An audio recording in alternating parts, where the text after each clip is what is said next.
वहीं उसका उपेंद्र का गाना जब तक गाना देता रहा उससे कमाते रहे सभी। वो जिंदा था तभी उसको यूज किए हैं सब, कमाए खाए हैं सब। अब मरने के बाद भी कमाना खाना चाहता है, राजनीति करना चाहता है। और उस समय गाना कोई बात थी गाने होने की, मुझे उतना याद नहीं आ रहा है गाना का कोई मैटर था, गाना वाना नहीं दिया था कि आप क्या कोई गाना ट्रैक वाली बात थी। उस पर उसको जो है सीढ़ी से घिसराते हुए, अब वो देखिए वो बहुत प्रेमी था और वो जो है झगड़ा लड़ाई फलाना ढेकाना या इस तरह से रुआबदार फलाना ढेकाना आई अपने आप को भड़काऊ बनता था, है कुछ नहीं। अब उसको जो छोटा सा है, अब उसको जो है 2-3 थे सब मारे सब उसको, तो हमको रो करके फ़ोन किया। सभी ये बात सभी लोग जानते हैं, स्टूडियो पे सारे लोग जानते हैं और आम कलाकार भी जानते हैं और तनु भी जानती है। तनु से पूछिएगा अगर उपेंद्र लाल यादव को मारा गया, तनु अगर सच बोलेगी और तनु अगर और उसको सुने भी हैं और भी हमको कुछ सुनने में आ रहा है, वो अब बाद में बताएंगे, हमें नहीं बोलेंगे, और बहुत कुछ सुनने में आया। तो अगर सच बोलने अगर हिम्मत है तो बताना कि तनु जा करके भड़ुआ सड़ुआ बनाई थी कि नहीं और उपेंद्र को ये मारा था कि कोई व्यक्ति 1.5 लाख वोटों से जीत करके और संसद में जा करके पूरे घोसी की जनता का और सबका आवाज़ उठा रहा, हर एक चीज़ कर रहा। कोई भी AK शर्मा जी हैं पूरे, दिनेश लाल यादव अब ओकर निरखल यार बस अब हैं राजी रहा के तोर नियर वीडियो बना के करें रे कि मैं यहाँ गया था, मतलब तो वीडियो बना में तुम्हारी क्षमता है उनके सामने खड़े होने की। अब उनके तोरे ऐसा भड़ुअन की जरूरत पड़ी का अक्षय कुमार बनल वो। तो एक बात बता दे तनी, गाजीपुर तिराहे पे एक भैया से और बोले हैं, 2-3 भैया आपसे भी बता दे रहा हूँ उसको आपके माध्यम से, जहाँ से भी पहुँचे। गाजीपुर तिराहे पे टाइटन IBR करके दुकान है, दुकान ना बहुत बढ़िया चश्मा का शोरूम, खाली चश्मे में मिलवे कर लो। अब ब्रांडे 1 लाख से लेकर 1.5 लाख तक का, ठीक ना। तो वहाँ चले जाना, हमारा नाम बता दिए तो कुकुरो ना जानता, हमारा नाम बता दिए, नाम बता दोगे चमचों को भी ले लेना, नाम बता देना, डिस्काउंट मिल जाएगा, जाके क्या ले लो सर, ठीक ना, ठीक बा। ये हमसे बतियाएगा, ये मेरे ऊपर उंगली, तू तोरो क्षमता तोरो का थी रे हमसे, मैं तो कलाकार हूँ, तुम क्या हो रे भड़ुए हो ना, हैं झाल बजाना आता है कि नहीं उनको पीछे झाल भैया क्या कुर्सी ठोकर कह दे बता ठोक पाइए। अगर रिदम पर बोल दिया जाए, अगर गाना छेड़ दे थोड़ा सा कुछ भी, उसको पता नहीं होगा दादरा का हरवा का होला, वो क्या उससे म्यूजिक बात की बात ही मत करिए ना।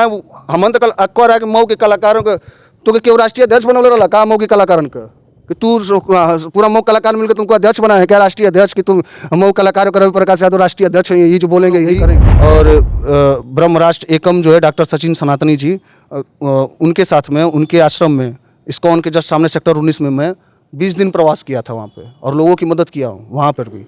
लेकिन जब मैं देखा तो मुझे बहुत दुख नहीं होगा, मैं किया हूँ, जब कोई किया है तो दुख नहीं होगा भैया। मैं शुरू से उसकी राजनीति को मैं कुछ नहीं बोला था कि जान लीजिए जिसकी जो मानसिकता है कर रहा है, लेकिन जब वो बोला कि मऊ के कोई कलाकार, मैं महाकुंभ में था लेकिन मेरे बड़े भैया गए थे पोस्टमार्टम हाउस पे, मैंने अपने बड़े भैया को भेजा था फ़ोन करके कि हम ना ही कम से कम तू चल जा उपेंद्र का, तुरंत भैया पहुँचे, प्रेम चंचल गायक पहुँचे थे, ठीक है, और गुड्डू बिहारी जी राज गाजीपुर सभी लोग पहुँचे थे, लेकिन वो क्या कि सिर्फ वो पहुँचा था। मतलब फटा पोस्टर निकला हीरो वाला स्टाइल, हाँ, फटा पोस्टर, पर्दे के अंदर कौन है और वो धड़ाम से निकल जाते हैं, मैं निकला इन्हें हीरो निकल गया। अब उसके बाद क्या है कि यही बात मैं बोल दिया, कुछ भैया लोग आए थे तो पूछे तो मैं बता दिया कि देखिए जो भी है ये नहीं होना चाहिए, और वो तो चला गया, उसके मौत पे गंदी राजनीति। सर ये सभी लोग जानते हैं हिंदू रीति रिवाज में कि एक अर्थी को भी 4 लोगों की जरूरत पड़ती है, ये सभी लोग जानते हैं। अकेले कैसे कर सकता है, ये बड़ी सोचने और विचार करने का ये बात है, कहीं ना कहीं गलत है सर। अब आपको भी लग रहा है, आपको भी जानते हैं सच को आज नहीं होता है, हमें किसी कुछ हमें सर दर्शकों से बता दूं, मुझे रिपोर्टिंग करने में भी शर्म आ रही है कि मैयत का रिपोर्टिंग और इस तरह का राजनीति और जलसाज बना दिया गया है कि हमें भी मजबूरी में आके सच्चाई जनता को दिखाना पड़ रहा है। ये लगा जानते हैं भैया क्या हुआ, मैं वो बात बोल दिया कि ये राजनीति नहीं करनी चाहिए, मुझे लगा, मुझे कष्ट हुआ, मैंने बोला। उसके बाद वो व्यक्ति 2-4 पत्तलकारों को बुला करके, पत्तलकार जो यूट्यूबर हैं 2, वो उसमें पत्रकार महोदय कह रहे हैं, अब ये सोचिए, आप देख लीजिएगा वो वीडियो पड़ा होगा, पता नहीं क्या करके, मैं नाम भी नहीं जानता हूँ, पता नहीं कौन सा न्यूज़ है, लाडो न्यूज़ की ऐसे कुछ है, उसमें ये बैठ करके बुलाया हुआ और ये बोल रहा है हमारे बारे में पर्सनली मेरे को। अब उसको ये लग गया कि अब अमित यादव तो हमारी पोल खोल दिए, अब तो कोई बोलने वाला था नहीं, एक बोलने वाला आ गया तो इसको कैसे क्या किया, तो मेरे को पर्सनली बोल रहा है कि तो के ये है तो के जाने ला, तू हमारा नाम लेके जिया खा लो, हमारे नाम पे तुम तोर नाम लेके हमके जिए खाए पड़ी रे, हैं इतना बढ़िया तू हवे, हैं का हवे। भड़ुए है ना, दलाली खाए वाला है, लेकिन के नचाए वाला, नाचे वाला। लेकिन अरे भैया लड़कियां रोती थी, पैसा वो तो छोड़िए, 500 रुपया कमीशन छोड़िए, प्रोग्राम करा करके पार्टी से पैसा ले करके हम लोग से पैसा ले लेता था। अच्छा। और भाग जाते थे सब, भाग जाते थे। अब मोबाइल वाल स्विच ऑफ, कितना बार तो कई लड़कियां काला पकड़ के मारी हैं, और कितना रोती थी। कौन भड़ुआ सड़ुआ क्या नहीं बनाई है इसको। तू राष्ट्रीय अध्यक्ष बनाओ लगा तो के तू बोलबे, तू अपने आप के इतना बड़का बनता, तू का हवे रे, का हो तुम भड़ुआ, हम बतियाएगा हमसे हैं। और तू हमारे ऊपर उंगली, हमारे बताइए, पोसल कुकुर काटेला भैया, ठीक ना, पोसले कुकुर काटेला, ठीक ना। अब पर्सनली बोला तो पर्सनली बोलना पड़ रहा है, वरना ये तो बहुत गंदी चीज़ है। लेकिन पर्सनली किसी को कोई बोलेगा तो भैया बर्दाश्त ना हुई। हम तो चूड़ी तो पहले ना ही।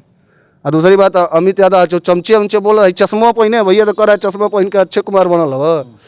चश्मा तो हम भी लगाए। तो आपको शायद कल को मिथुन चक्रवर्ती या सलमान खान भी बोल सकता है, बचे रहिएगा उसके सामने। हाँ, तो क्या बोल रहे थे चश्मा को लेकर? चश्मा पहने थे तो अपने बोला है, 2-4 को चमचा हो से चमचों से कमेंट करा है, या उसकी फेक आईडी होगी जो भी है कि।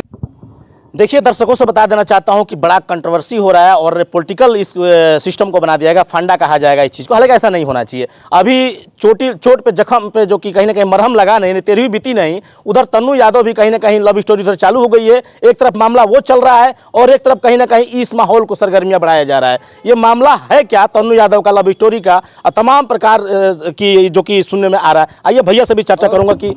और सुनिए ना भैया क्या कर रहा है। मैं जब मुझे देखिए जब हुआ तो मैं हर तरह से जितना मुझको लगा, जहाँ से कि यहाँ से कहीं से अपना हाथ पर मैं मार रहा था, तो मैं राजीव राय जी से, मेरे पास आपको दिखा दूं, राजीव सांसद महोदय जी, राजीव, हाँ, राजीव राय जी के लिए मैंने एक प्रार्थना पत्र व्हाट्सएप पे लिखा, व्हाट्सएप पेज, और निवेदन किया आपने? निवेदन वाला। और AK शर्मा जी को और निरहुआ जी को एक ही मैटर जो है सबको संबोधित कर करके, तो मैं जानता था कि नंदन चंदन भैया, राजीव राय जी से जो है, मैं बोला नंदन चंदन भैया को फ़ोन किया कि भैया उपेंद्र के लिए, ये लोग थे नहीं, वो लोग दिल्ली थी, उन लोग की रिकॉर्डिंग चली थी। नंदन तो कहना ठीक है अमित, कोनो बात ना, हम राजीव भैया से बात करते हैं, भेज दे रहे हैं, भेजा हमके। तो मैंने भैया को भेजा, भैया राजीव राय जी को भेजे। उस समय राजीव राय जी संसदीय समिति में मतलब रिप्लाई भी दिए हैं, वो भी आपको दिखा देंगे कि संसदीय समिति की बैठक में हूँ, शाम को इस मैटर में बात कर रहे हैं। तो मैं उसको जो है उस समय हेरिटेज से जो है लखनऊ या फिर किसी और में इसी से चर्चा हो रही थी कि उसको जो है हेरिटेज में बहुत ज़्यादा पैसा और पैसा बहुत ज़्यादा लग गया था। तो उस समय हमारी सतेंद्र से उसके छोटे भाई से हमेशा बात होती थी, तो मैं पूछता था कि बाबू कोई दिक्कत होगा फ़ोन करना है, और हमसे हमको फ़ोन भी करता था। मुझे जितना बन पड़ा मदद करना वो मैं किया हूँ। तो मैं सतेंद्र मुझसे बोला कि बहुत पैसा वगैरह हेरिटेज में जो है भैया कुछ समझ में ना हो था। तो हम कहने अच्छा रुका, बात कर थी नेताजी लोगों से, सांसद महोदय लोग से बात कर रहे हैं, राजीव भैया से बात कर रहे हैं, आर्थिक सहायता, हाँ नहीं कि किसी हॉस्पिटल वगैरह में दूसरे में कि अच्छा इलाज हो सके, या फिर भैया वो भी मैं किया, सारी चीज़ किया, वो लोग भेजे, राजीव भैया रिप्लाई भी दिए, जो भी है। अब वो के उनको कह रहा है कि का न तो हर राजीव राय निरहू AK शर्मा के उथू कर दल लोग, हाई कर दल, हाउ कर दल। राजीव राय खलियर हम तोरे नियर रे, अवार्रा हम तोरे नियर कि तोरे इतना बड़ी राजीव राय सांसद, उनके सामने तो औकात थी बतियो लेकर है, तुम्हारी क्षमता है उनको बोलने की है। तो खलियर हम वो, अरे उनको जब पता चला किसी के माध्यम से, हमारे माध्यम से, कहने तू बतिया ले ले, हमने कोशिश किया, उनको बताया, उसके बाद वो इतना खाली हम कि मतलब उनके तो तोर जरूरत पड़ी उनके, तू बतीबे उनके। तो देख सकते हैं कि संभल जाइए जो भी इस तरह का माहौल फैला रहे हैं और इस तरह कीचड़ उछाल रहे हैं। हालांकि ऐसा नहीं कि सामने वाले की बदनामी होगी, सामने वाले से ज़्यादा बदनामी आपकी भी होगी। तो इस तरह कृपया करके आप लोग ना करें कि मजबूरी में हम लोग को भी जाकर सोशल मीडिया पे इस तरह का वीडियो पब्लिक को दिखाना पड़े और पर्दाफाश करना पड़े। तो कहीं ना कहीं एक चीज़ मैं पूछना चाहता हूं सर आपसे कि एक तरफ तो मामला ये चल रहा है, ये जनता को भी समझ में आ रहा है, एक तरफ पारिवारिक, मैंने वीडियो कई चैनलों पर देखा कि तन्नू यादव और परी एक बेटी है, वो कहती हुई दावा कर रहे हैं कि मैं उनकी धर्म पत्नी हूँ।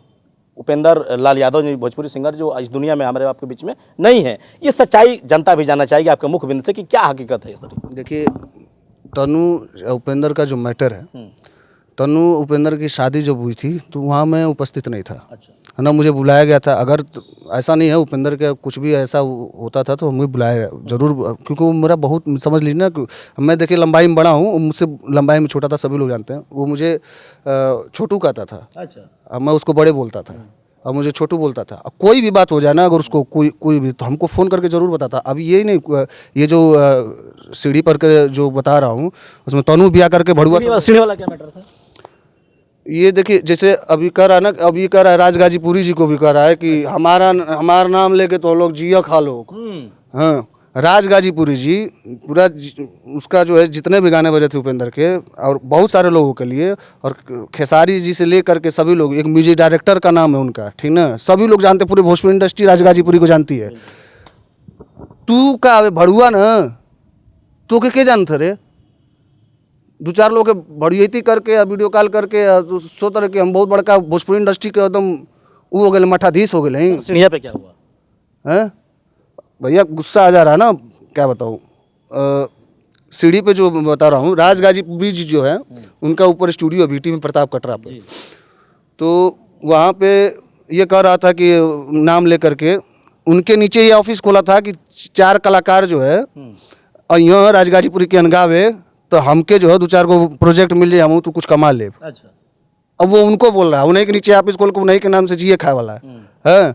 और सीढ़ी पर बिल्कुल मौका मिलेगा तो तन्नू जी से ये बातें होगी। हालांकि कहीं मुलाकात नहीं हो, तो श्रद्धांजलि में भी कहना है कि मैं बेटी को लेकर अपने पति के श्रद्धांजलि अर्पित करने दरवाजे पे जाऊंगी। सर, ये लास्ट सवाल होगा कि कई सोशल मीडिया पे भी चल रहा है कि मैं आ रही हूँ श्रद्धांजलि अर्पित करने अपने पति को। हालांकि वो उनको डर भी है कि घर वाले कुछ कहेंगे, तमाम प्रकार की बातें निकल कर आ रही है, तो उनको दावा है कि मैं जा रही हूँ, मेरे पति हैं, मेरी बेटी है, और मैं जाऊंगी श्रद्धांजलि अर्पित करना, जो होगा देखा जाएगा। इस तरह का भी मतलब क्या उचित रहेगा या नहीं? नहीं, जो भी अगर उसको श्रद्धांजलि अर्पित करना चाहता है उसको जाने देना चाहिए। वहाँ पे कुछ भी नहीं हो, वैसा नहीं करना चाहिए। जो भी जाना चाहता है और जो भी करना चाहता है उसकी श्रद्धांजलि अर्पित, उसको कोई नहीं रोकना चाहिए, कोई किसी को नहीं रोकना चाहिए। ये अगर कोई रोक रहा है तो ये तो एक श्रद्धा होता है। सबको जाने देना चाहिए। बाकी जो है उसको श्रद्धांजलि के बाद जो है 13वीं के बाद आपको जो भी है, आप लोग आपस में, एक पारिवारिक है मामला है, तो इस मामले में मैं नहीं बोल सकता हूँ, ना बोलूँगा। हाँ, एक चीज़ है, जहाँ तक सच होगा, जहाँ तक है, आगे चल करके अगर कोई ऐसी बात होगी, अगर बहुत ज़्यादा होगा तो फिर बताया जाएगा। चलिए साथियों, सच्चाई छुप नहीं सकती है बनावट के असूलों से, और खुशबू आ नहीं सकती है कागज़ के फूलों से। और देखा कि भैया से किस तरह बात हुई, और इन्होंने चिट्ठा खोल दिया कौन बैग ढोता था और कौन किसके लिए नाली में हमको ढुकना पड़ा इस तरह का कीचड़ निकालने के लिए। इस चीज़ को मैं नहीं कहा, भैया ने बाखूबी कहा, क्योंकि इनका संग साथ इतने सालों का था, तो यही सब जानते होंगे कौन क्या है। इन्होंने सारा कुछ धरातल पर बताया। भैया, नाली में हेलने की जरूरत नहीं है, आजकल फिनाइल चल रहा है केमिकल, बाहर से गिरा दो या फिर रस्सी वाला से खींच दो, बाहर से टायर बांधकर सब कचरा साफ हो जाएगा। इसमें क्या कहेंगे? फिनाइल, वो भी आपकी बात सही है, फिनाइल वगैरह थोड़ा आधुनिक बनना पड़ेगा, लेकिन टेक्निकल युग चल रहा है। लेकिन क्या है ना कि आप पुराने खिलाद वाले कह रहे हैं कि घूस के साफ कर दिया जाए, तो अब क्या बात है, क्या करें ना कि जब पर्सनली जब कुछ हो जाता है ना, तो अब नीच के साथ नीच बनना पड़ता है ना। हम नीच बनना पड़ेगा, नहीं नीच बनेगा ना तो पब्लिक हम ही को गलत कहने लगेगी, लोग हमको गलत कहने लगेंगे। चलिए सर, श्रद्धांजलि के लिए बड़ा लगाव था आपका, कहीं ना कहीं बड़ा प्यार दर्शाए थे, आज भी है उपेंद्र लाल को लेकर, यादव को लेकर, ये दुनिया में नहीं है। श्रद्धांजलि के लिए दर्शकों से क्या कहेंगे दोस्तों, उस दिन 20 तारीख के लिए? आप सभी लोग से यही निवेदन करूँगा कि जहाँ तक हो, अभी भी वो ग्रुप बना हुआ है और उसमें स्कैनर वगैरह सब कुछ अभी पड़ा हुआ है, और जहाँ तक हो अभी भी परिवार को कुछ ना कुछ मदद की आवश्यकता है। 13वीं में भी बहुत खर्चा, बहुत सारा वो हो गया है, तो आप लोग जहाँ तक बन सके, अभी भी मैं यही कहूँगा कि 100, 200, 500 जो उस समय भी निवेदन किया था और आज भी कर रहा हूँ कि 100, 200, 500 जो भी हो ज़रूर भेजिए। और जहाँ तक उसके गाने हैं, पुराने गाने, और जो है, और जो आप शादियाँ फंक्शन में बनाए तो उपेंद्र का एक गाना ज़रूर बजाइए, ताकि वो देखिए, मैं ये भी कहता हूँ आपसे कि लोगों की नज़र में वो मर गया है, मतलब शारीरिक रूप से, लेकिन एक कलाकार कभी मरता नहीं है और वो हमेशा ज़िंदा रहेगा। एक कलाकार कभी नहीं मरता है, तो उसके गाने हमेशा आप देखेंगे तो वो आपको ज़िंदा ही दिखाई देगा। ठीक है, तो आप लोग उसके गानों को भी सुनते रहिए, बस ये। बिल्कुल, मैं भी कहूँगा साथियों कि दिल में जगह जिस तरह बनाया है आप लोगों ने, अरमान को बनाए रखिएगा, और 20 तारीख को आप लोग आइए और उसी सेटअप पर मुलाकात होगी मनोज टाइगर के साथ, और सारी पहलू का चिट्ठा खोला जाएगा उस लास्ट कड़ी, लास्ट अंदाज में। तो कैसा लगा वीडियो, कमेंट बॉक्स में प्रतिक्रिया जरूर दीजिएगा। मिलूंगा नेक्स्ट वीडियो में। जब तक के लिए हिंदुस्तान तक न्यूज। जय हिंद।